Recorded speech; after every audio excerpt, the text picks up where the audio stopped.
Welcome back to the Word on Fire show. I'm Brandon Vaught, the content director at Word on Fire. Today, as with the last episode, we're doing something a little different. Instead of having a conversation between Bishop Barron and me, we're instead sharing a talk that Bishop Barron recently gave called Against the YouTube Heresies. This talk deals with some of the main objections and points of resistance that people have to Christianity today. We shared the first half of the talk last week, so if you missed that episode, be sure to visit wordonfireshow.com and listen to that part first. Today, we'll pick up right where we left off and go through to the end of Bishop Barron's talk. Once again, I'd like to thank Jim Malloy for sharing this content with us. Jim recorded the original video, and then we've taken the audio and put it into this podcast. So thanks again, Jim, for recording the video. So once again, here's Bishop Barron speaking on the YouTube heresies and how each of us can respond to them today.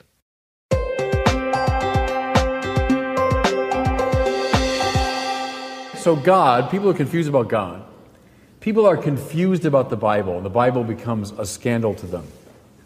Thirdly, and here we come to the advertised topic, there is deep confusion out there in internet land, trust me, about the relation between religion and science.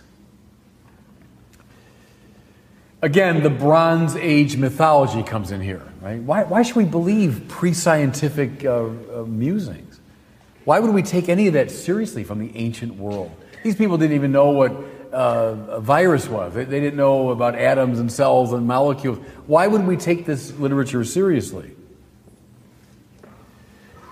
The problem here is what we call scientism. Scientism. Let me just say right off the bat, the Catholic Church reverences the sciences. Let there be no ambiguity about that. The Catholic Church reverences the sciences. The Catholic Church, really, of all the great Christian dispensations, is the one that has most consistently reverenced the use of reason. In our contemporary setting, it's not so much philosophy, but it's science that's seen as the bearer of reason. Well, the Catholic Church, I'll say it again, reverences reason, and it reverences the sciences. But what doesn't it like? It doesn't like scientism. Now, what do I mean by that? What I mean is the reduction of all forms of knowing to the scientific mode of knowing. Does that make sense? It's an epistemological observation. How do we know? How do we know things? There's only one way. That's the scientific way. Now, that's scientism. What's the scientific way of knowing? Well, you observe. You form a hypothesis to explain what you've seen. You test the hypothesis with experimentation. And then you go back and test it again to verify. And then you make a judgment, that's the best hypothesis, right? The scientific method, developed in the late 16th, early 17th century, applied now with massive success all over the place. Think of the rise of the sciences since the early or the late 16th century. Think of how they've come to dominate our consciousness appropriately, legitimately. Think, moreover, of the technology attendant upon the success of the sciences. I mean, it's all around us, the electrical lights, this microphone, which is now working a little bit better, huh? Would anybody in this room want to go back to a pre-scientific age? You know, by the way, the other night up in Santa Barbara, I was giving a talk on ecumenism and the Pope's recent letter and so on. And I threw away that line. I said, does anyone here want to go back to a pre-scientific age? And there was a guy in the room who said, I would. I said, oh, come on, you would not. So my point is, sciences are great. Science is great. The church reverences it. However, not all forms of knowing are reducible to the scientific form of knowing. For example, read Homer. Read Aeschylus, read Plato, Aristotle, or Cicero. Read Thomas Aquinas, read Augustine, read Dante the poet. Would you ever be tempted to say, these people know nothing of any importance? These people have nothing important to communicate to us. See, they've come to know very profound truths that cannot be known using the scientific method. Truths about the mind, truths about love, truths about human identity, truths about love and relationship, truths about the beautiful, the true, and the good. See, there are so many other ways of knowing the world that aren't reducible to the scientific method. A great danger we face today is the attenuation of all those other forms of knowing because of the dominance of the scientific form. Here's another problem, by the way, a serious one for those in the grip of scientism. Scientism is, in fact, self-refuting. How come? Well, the principle, the only legitimate knowledge is knowledge derivable from the scientific method. Well, where did you observe that? Where did you experiment to discover that truth? When did you form a hypothesis and then test it through experimentation? See, it's self-refuting. That very idea was not derived from the scientific method. Rather, it was derived from a kind of philosophical intuition. So, if you can use philosophy, why can't I? If your knowledge is not reducible to science, why should mine? See? In some ways, the victim of scientism has backed himself into a corner. You know, something else, I'd say practically every day I would see on the internet forums. Who's the patron saint of scientism in the minds of many? Galileo, right? Galileo, this early scientist who was making all these wonderful discoveries, observing, experimenting, opposed by the wicked, obscurantist, backward-looking Catholic Church that stopped him, censored him, silenced him, and eventually imprisoned him. Can I suggest to you, that myth is like a myth of origins for modern scientism. And that's why it has to be brought out again and again. Do you know what I'm saying? It's like that has to be told over and over again in almost a liturgical way. Now, here's my point. I'm not proud of the Galileo part of our history. It was a bad moment. No question about it. But, first observation, there are a lot of complexities in the Galileo situation. It's not as black and white as people propose. And that's another lecture for another night, to talk about just Galileo. But let me take a step even beyond it. To claim that Galileo, which is one paragraph in one chapter of a very long book, to claim that that one paragraph is paradigmatic, that is deeply, profoundly misleading. In fact, who were some of Galileo's earliest confreres? Jesuit priests, who were doing a lot of the observation, experimenting with telescopes as he was, very interested in planetary movement, etc., advocating the Copernican view of the universe. Some of the earliest people to do all of that were Jesuit priests. Moreover, almost every major founder of the scientific method was a devoutly believing religious person. I'm talking about Descartes. I'm talking about Newton. I'm talking about Tycho Brahe. I'm talking about Copernicus himself. And mind you, Galileo himself, despite his struggles with the church, was himself a devoutly believing person. The founders of the sciences did not see a terrible warfare between science and religion, but saw them both as modes of knowing, one with its distinctive method, but the other with its own distinctive method. And now let me take a further step. I know the mythology says that the sciences emerged only out of a long twilight struggle against religion. Right? Only after a long battle against backward-looking obscurantist Catholicism did the sciences emerge. Everybody, that is so much nonsense. Go on my YouTube page. I did a video years ago about this. And all I did in the video, was mention the religious figures, so monks or priests and so on, who were themselves scientists. And this video went on for quite a long time, simply listing these religious figures who were also scientists. But now push it another step. I subscribe to the view that religion was not the implacable enemy of science, but in fact, religion, Christianity in particular, was the condition for the possibility of the emergence of the sciences. See, ask yourself the question, why did the modern sciences, as we know them, the physical sciences, emerge where and when they did? They didn't emerge in China, for example, or in Asia. They did not emerge in the Middle East. They did not emerge in Africa.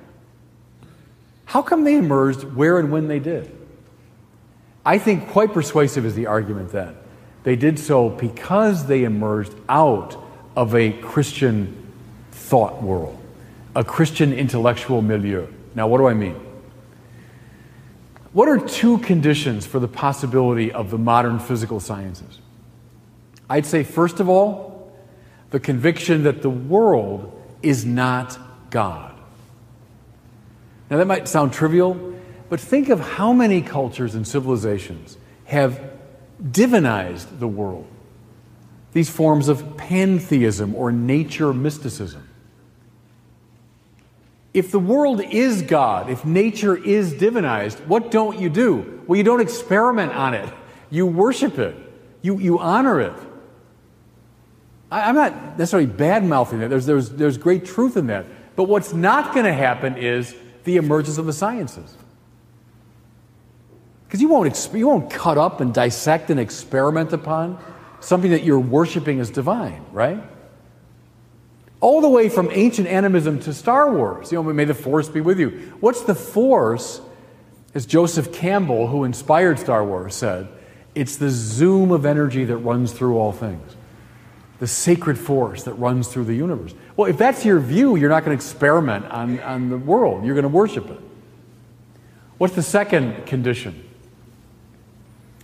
The assumption and intuition that the world in its entirety is intelligible. Now again, that sounds like a commonplace, but think about it. To get a science off the ground, what do you have to assume?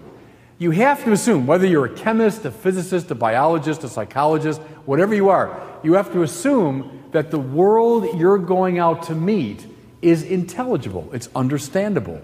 It's got a form, a pattern, and a meaning, right? Otherwise, why bother? If the world's just chaotic, without structure or form, you won't go out to meet it with your inquiring mind, right? Thomas Aquinas sums up this tradition by saying, ens est scibile. It just means being is knowable. Now, it sounds like, well, it's just a commonplace, but it's not a commonplace. Why do we just naturally assume the world has a pattern, form, meaning, intelligibility? I'll tell you why. Because we came out of a Christian thought world, which taught the doctrine of creation. Now look at my two assumptions. That the world is not God, but yet the world is totally intelligible. Where's that come from? The view that God made the world in its entirety. If He made it, it's not Him, right? If He made it, it's different than He. It's not divine. And if He made it in its entirety, it is in its entirety marked by intelligibility. In the beginning was the Word, and the Word was with God, and the Word was God. And through that Word, everything came to be that was made. Can I suggest to you, it's people that learned that doctrine and believed it that were able to launch the modern physical sciences. The world isn't God, but yet it's touched by a divine intelligibility. That's how Descartes got off the ground. That's how Newton got off the ground. Because they came up out of this loamy and rich theological tradition. That's why it always bugs me when, according to the modern myth, religion and science are presented as implacable enemies. I would see them, in fact, as father to son, mother to daughter relationship. It's a Christian thought world that gave rise to the sciences. Just a last observation, because I love telling the story because most Catholics don't know it. You know the Big Bang theory of cosmic origins that almost everybody subscribes to now, right? That there was this singularity where all of what became time and matter, energy, was all concentrated in one great point, which then explodes and then keeps expanding, and that's the universe that we're studying even to this day, the Big Bang Theory. You know who formulated that? A fellow named Georges Lemaitre. Georges Lemaitre was Father Georges Lemaitre. He was a Catholic priest. And there's wonderful photos. Go on my website, and we did a video on this. Lemaitre had to convince Einstein, because Einstein didn't believe this theory. And Lemaitre eventually convinced Einstein. So we found these wonderful photos of Georges Lemaitre with a big Roman collar about 8 inches tall, at a blackboard, and Einstein is standing here, and he's like, that's interesting. But see, who would have, how many people today, even Catholics, know that one of our priests, a Catholic priest, formulated the Big Bang Theory of cosmic origins? Religion and science are not implacable enemies. So when you hear that, I hear it every day, because people believe the modern mythology. Battle it. In fact, they're mutually implicative. Okay, one more. I'm going on a little bit long here. One more, and maybe the most important in terms of blocking people: religion in relation to violence. There's an old argument. It goes back to the Enlightenment, goes back to the 17th century. And it runs like this: religion's irrational. Therefore, the only way religious people can adjudicate their disputes is through violence. Because they can't really argue, it's irrational. So the only recourse they have is to violence. Now, to be fair to that argument, there's a lot of evidence that would support it, namely the violence of religious people. For the early modern thinkers, these Enlightenment figures, it was the wars of religion in the 17th century. Remember that period after the Reformation when Protestants and Catholics were battling all over Europe, culminating in the 30 Years' War from 1618 to 1648. That's a huge influence in our intellectual lives, because a lot of the brightest minds of Europe said, this is stupid. This can't last. We can't have religious people who are debating about the Pope's authority and transubstantiation and all that. We can't have them ravaging the whole continent. See? Religion is irrational, therefore violent. So, what did a lot of the moderns try to find? They tried to find a rational and nonviolent form of religion. Now read Kant, Hegel, Spinoza, Leibniz, Jefferson. A whole slew of modern thinkers tried to find a rational, reasonable form of religion. So John Locke, very influential on our founding fathers, writes a book called The Reasonableness of Christianity. Kant writes a book called Religion Within the Limits of Reason Alone. What did Thomas Jefferson do? Remember Jefferson's Bible? Where he literally took a razor and cut out supernatural elements in the New Testament and presented Jesus as a reasonable moral teacher, right? But all the miracles and demons and all this kind of wild stuff, he cut that out. And you can find it. Go to the bookstore, find Jefferson's Bible. All the great moderns were trying to deal with the problem of violence. When was all this revived? I'll tell you exactly when it was. September 11th, 2001. When those planes flew into the buildings, people, in the name of the God of Abraham, it stirred up the old Enlightenment argument. Look, there it is again. Religion, it's irrational, and therefore it's violent.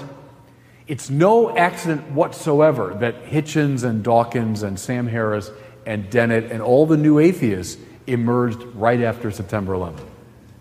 Okay? What's Hitchens' book subtitled? How Religion Poisons Everything. And there it is. There's the evidence. Look at what happens with religion. Okay. Trust me, the disciples of the new atheists are everywhere in internet land. And boy, do they know the texts in the Bible that bug them. Because, to be fair, there are a lot of violent texts in the Bible where God seems to be giving commands to do terrible things. The one they focus on, and they know chapter and verse, by the way, when it comes to violence. They can tell you exactly where this is in the Bible. Do you remember in the first book of Samuel, the story of Saul putting the ban on the Amalekites? Remember that? The ban, as you know, meant kill every man, woman, child, and animal of the conquered city. So Saul has conquered the Amalekites, and Samuel the prophet conveys God's desire that you put the ban on these people. Kill every man, woman, child, and animal. And so Saul wins the battle, kills almost everybody, but he leaves a few for his own purposes, a few animals and a few of the people, including the king of the Amalekites, whose name is Agag. Not the best name in the history of names. Anyway, who shows up? Well, the prophet Samuel. And Saul goes, hey, look, I won the battle.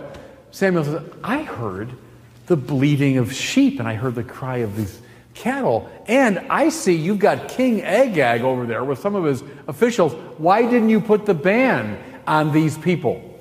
And Saul goes, oh, well, you know, I did pretty well. I killed almost everybody, but I did keep a few.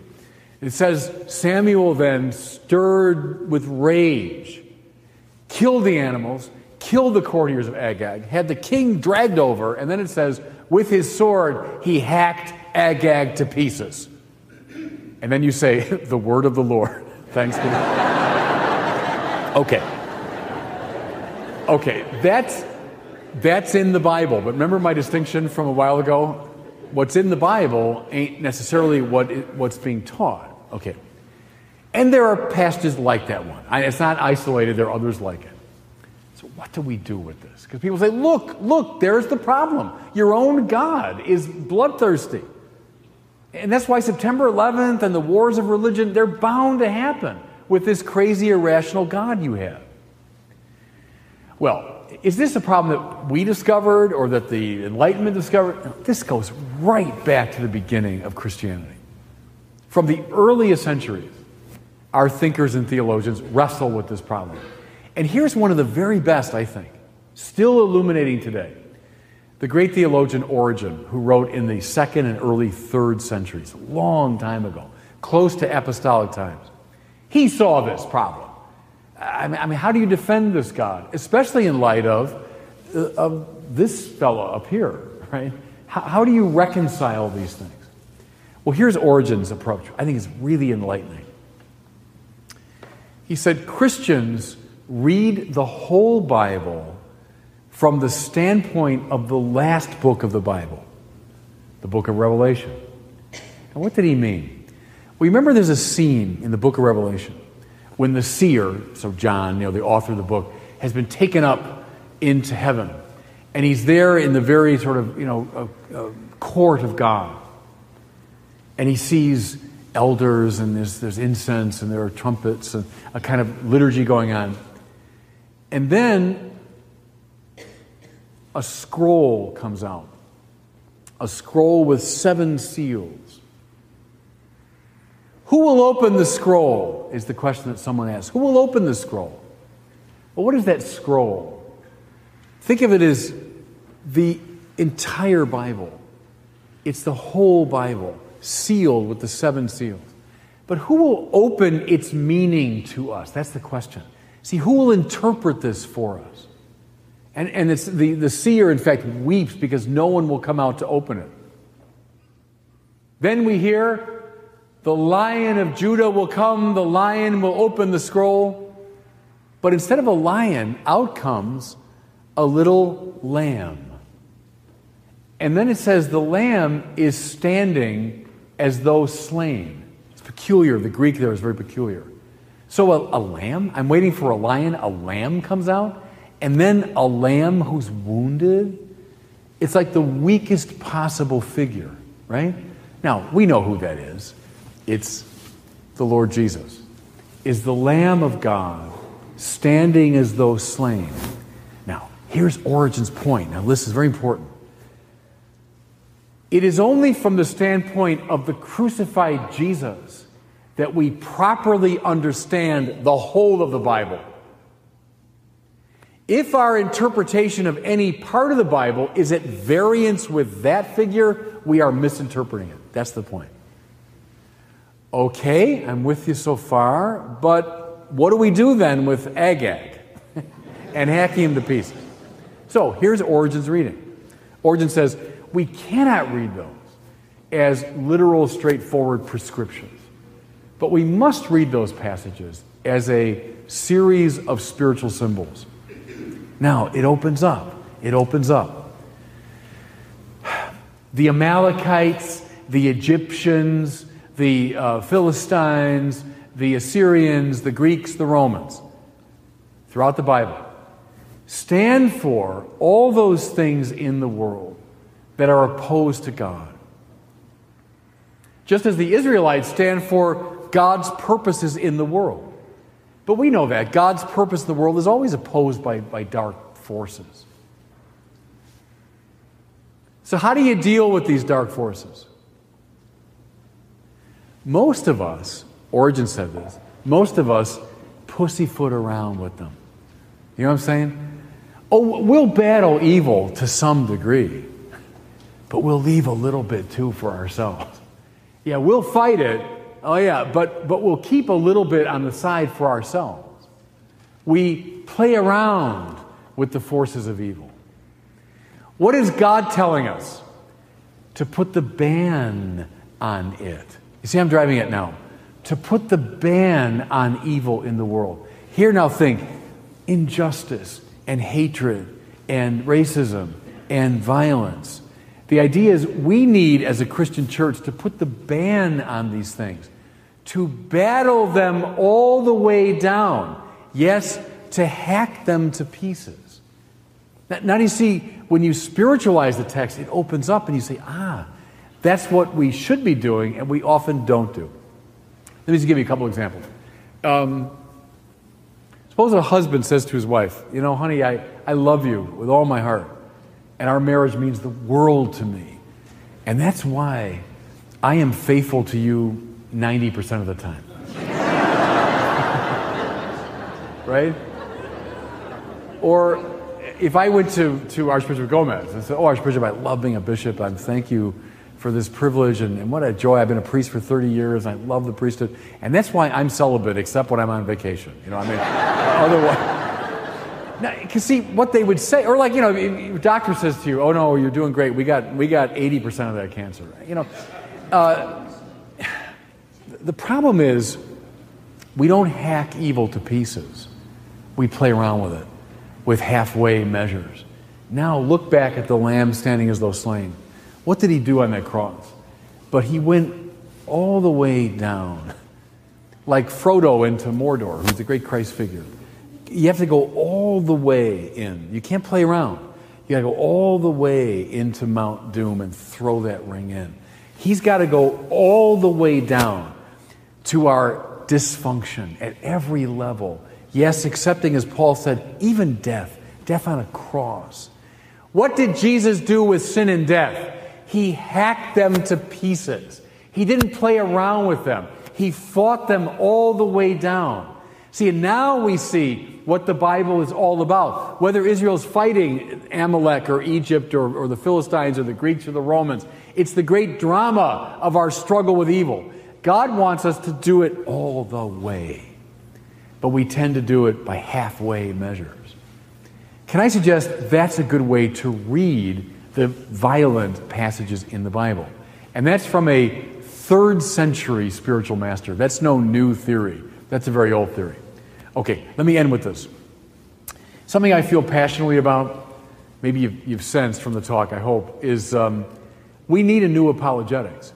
There are a lot of people in the culture who just hate religion, especially Catholic religion, by the way. Talk for another night. But they hate religion. And they're coming at us. They're coming at us. My generation was taught not to do apologetics because it was defensive and it was non-ecumenical and it looked, you know. I think we need a new apologetics. These are the big four, in my judgment, based on not just theorizing, but a lot of practical experience. These are the big four. Are we properly armed? Are our kids properly ready to defend the faith? My generation got a dumbed-down Catholicism, I think, which has been a pastoral disaster. If some were there, 2 years ago, I gave the big talk at the Congress. In my wildest dreams, I never thought I'd be back as a bishop of Los Angeles, but I gave a talk, and I talked about how we've done this to ourselves. No one came in and compelled us to dumb down our faith. We did it to ourselves. Our high school kids, you know this, are reading Shakespeare. They're reading Virgil's Aeneid. They're reading Einstein in science. And we're giving them comic books for religion.